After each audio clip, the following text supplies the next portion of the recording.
Hello, I'm Glenn Willis, Director of Cyber Technology at Kalles Group. I'm here with two of our wonderful privacy consultants, Arthur Mansourian and AJ Prasad. We have planned for you a series of topics to talk through here that we hope you all find helpful in understanding ways to set up for success with your privacy programs.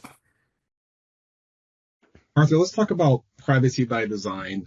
As I deal with executives a lot in my role, whether it's doing business development or leading delivery and those sorts of things, I think the initial reaction sometimes you'll see is this is an impediment to velocity, to project velocity, to delivery velocity, right? But there is a way to simplify this and to strategically roll this out in a way that can become a very natural part of the way delivery is done in an organization, whether that's engineering delivery or something else, right? Give me the three or four kind of really important things to get right in this area.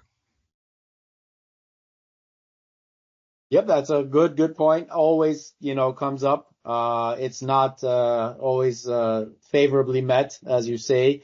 I think some of the first things, it's really making it as practical and kind of natural as possible. So I think the first thing would be like to make it a part of the development process. Of course, you want to make it wherever possible as part of it from day one. So bake it into the process from the very start. So for example, as you're developing a new app, let's say, or a new program or a new workflow, you want to add those privacy check-ins from the beginning into the existing workflow. So like, let's say, add it into like the agile sprints, the product design review, the IT security process. So if you're launching like a new feature, some kind of just ask yourselves the basic privacy questions, like what data is being collected, what is really important that has to be collected, what can we not collect that we don't necessarily need, and then how long should that data be kept, who should be able to access it. I think these are like the three most basic privacy questions that should be asked, and that's what really helps you think about privacy early on so it doesn't feel like that burden.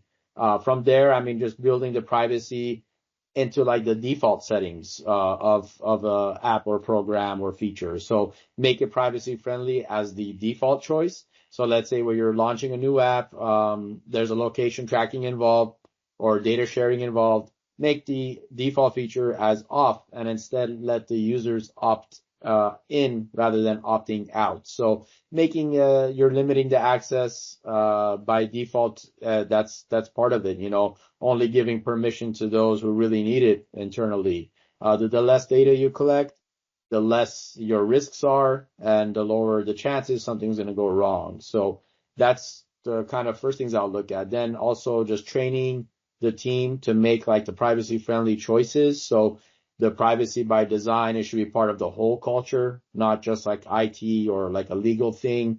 And instead of using like, legal jargon or privacy jargon, make it easy for everyone to understand with like simple guidelines, quick kind of privacy sessions sometimes or checklists, and then just automizing and standardizing privacy wherever possible.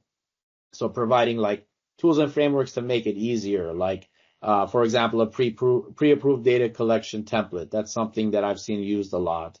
Or building in like data retention rules to automatically delete old data instead of relying on someone to manually cleaning it up and forgetting or missing some things. So I think these are really important to make it fit naturally rather than being a huge roadblock. And it's all about that early integration and automation where possible.